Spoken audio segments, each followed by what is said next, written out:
So when playing games at the highest level in college football, it's not enough to just run your best plays. You have to start playing strategically and you have to start setting things up and using things like misdirection and using things like setups and so forth in order to win games. Because a lot of times at this level, I'm playing at the Heisman level on road to college football playoffs.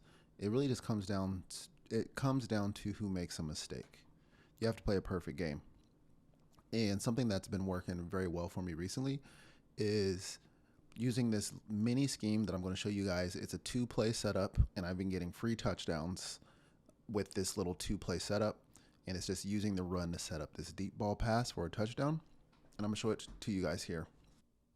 But before I do that, really quickly, if you check the videos in the description, or if you check the links in the description of this video, you're going to find some links to some of my premium videos. And I just dropped an insane video, 1-play touchdown out of this one formation that exists in every playbook. I really feel like this would completely break the meta. Like, I feel like if this was not, if I just release it on YouTube, I feel like it would break the meta and something would get patched. Like, I can't believe what I discovered here. So definitely check out that video if you're having trouble like moving the ball and you want more 1-play touchdowns. That's the video for you.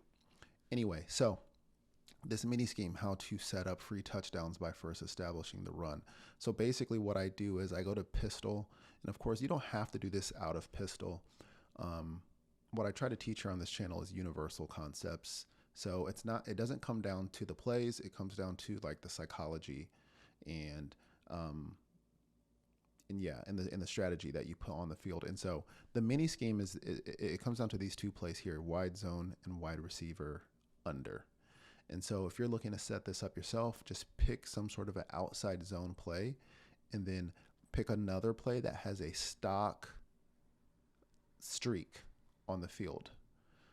It's important it has a stock streak on the field because you don't want to hot route anything, because that tips your hand to the opponent, and they know that if you're hot routing something, then it's probably going to be a pass, and then they can adjust to that. You also want to make sure that wherever your streak is, that's where your best wide receiver is. So before you go into this mini scheme, make sure you sub him into the best position for him on the field. So in my case, it's this receiver right here on the inside. So I already got my best wide receiver there, and I'm already setting up this play from jump. And so when you're setting up this mini scheme, you have to commit to it from jump.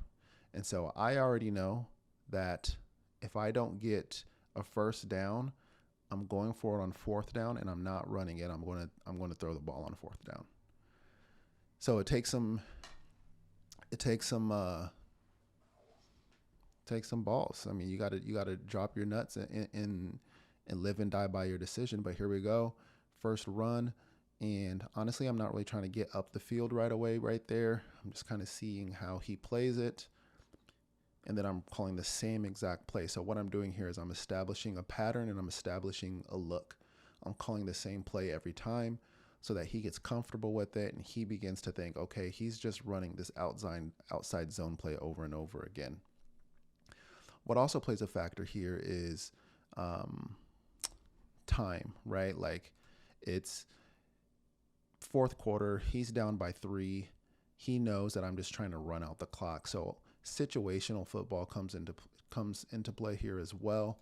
So I am thinking as my opponent, he wants to do nothing more but prevent me from getting a first down. So he has to sell out against the run. And so if I don't get a first down here, I already know I'm throwing the ball. And I don't get it. And so I'm like, all right, well, this is when I drop my nuts and I'm doing the thing that I've been setting up. So I finally called the wide receiver under passing play, and it looks exactly the same, right? That's why you want to when selecting your 2 plays, you got to make sure it's out of the same formation, it's out of the same look. You can't make any hot routes. It has to look exactly the same. My opponent is now comfortable. I come out in pistol. He's like, hey, it's the same exact outside zone play. I just have to stop the run. And I do something very smart here. So this is who I'm passing the ball to, right? I'm taking my time snapping the ball because a lot of times if you give your opponents time, they will over adjust. So right now he is in a great position to defend this play. He has a defender over the top. He has a 10-yard head start on him. He's in a great position to play this, but I'm not going to hike the ball. I'm going to be patient. I'm just going to wait. And I'm going to see if I wait long enough, there's the play art. If I wait long enough, will he adjust? So I'm just waiting. I got 13 seconds here. So I'm just like, okay, let me just sit here a minute and let's see if I give him time, will he start to overthink and adjust? And he does. And that's when I know I got him. Right here, I know I got the game won because I've given him too much time.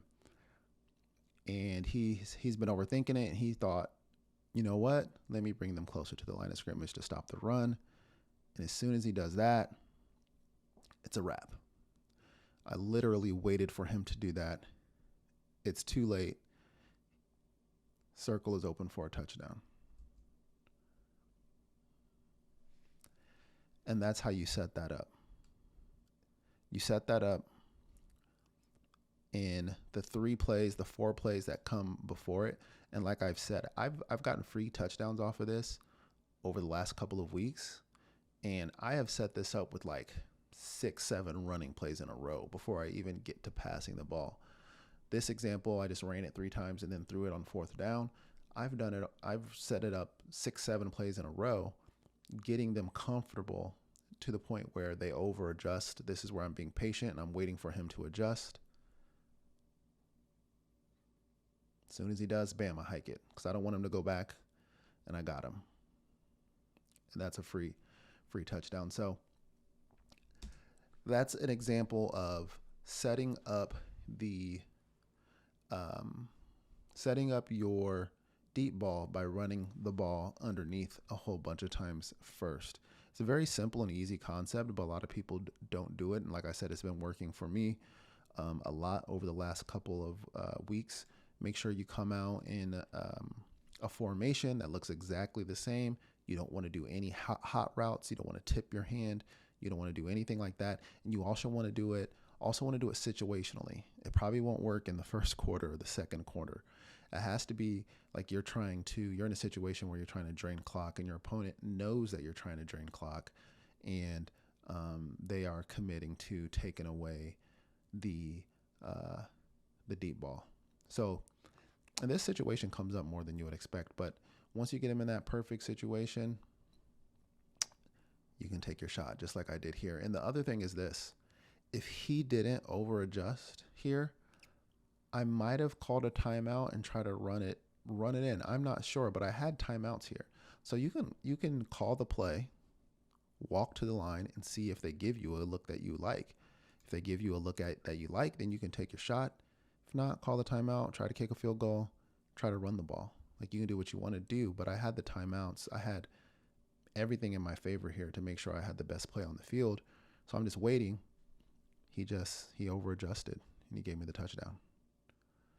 So anyway, so that's the video. Hopefully you guys enjoyed that little mini scheme. Definitely check out the video in the description, the 1-play touchdown offensive system. It is insane. It definitely will break the meta if it gets out. So if you do end up watching that video, please keep it to yourself. Do not share it. But that's all that I got. I'll see you guys in the next one.